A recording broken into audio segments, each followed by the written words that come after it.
there, and welcome back to Dragoony's Bite. Today, we're making the easiest no-knead sheet pan pizza. Crispy on the bottom, soft and airy on the top, and absolutely loaded with flavor. No kneading, no stress, just 1 hour of resting time. If you ever wanted to make homemade pizza without a hassle, this is definitely the recipe for you. So, let's jump right in. In a large bowl, I have already sifted 300 grams of 00 flour. When choosing the flour, make sure it has at least 12 grams of protein per 100 grams for the perfect chewy texture. To one side, add 4 grams of active dry yeast, cover it with a flour, and then mix in 1 teaspoon of salt and 1 teaspoon of sugar. Give it a quick stir, then pour in 227 grams of warm water and mix it with a spoon until you get a rough, shaggy dough. No overmixing. We just need the flour to absorb the water and hydrate properly. Now, add 2 teaspoons of olive oil and mix it in until fully absorbed. Cover the bowl and let it rest for about 15 minutes. Here is a nice tip.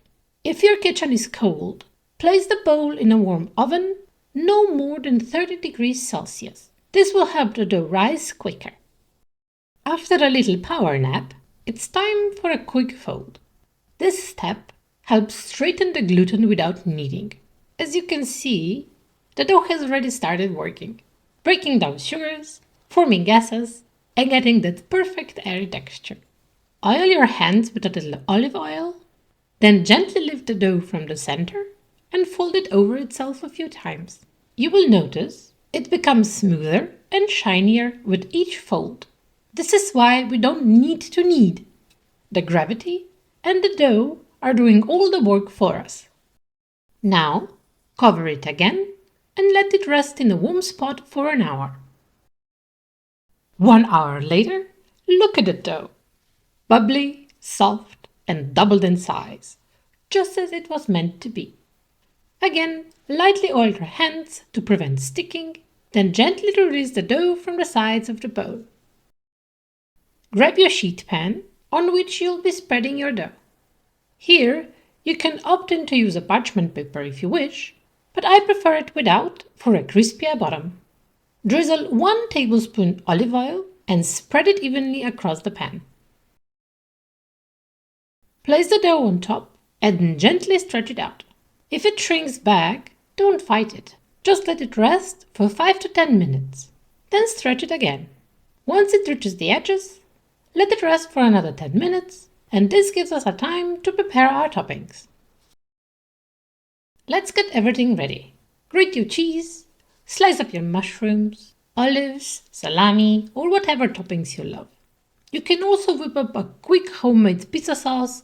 It's really easy. Before we start assembling, preheat your oven to 230 degrees Celsius. First, spread your pizza sauce all the way to the edges. This helps create a nice flavorful crust. Sprinkle over a pinch or 2 of salt and about 1 teaspoon of oregano or pizza seasoning. Next, load up with cheese. I'm using low moisture mozzarella here, but you can mix in a Parmesan, Gouda, or any other cheese you love.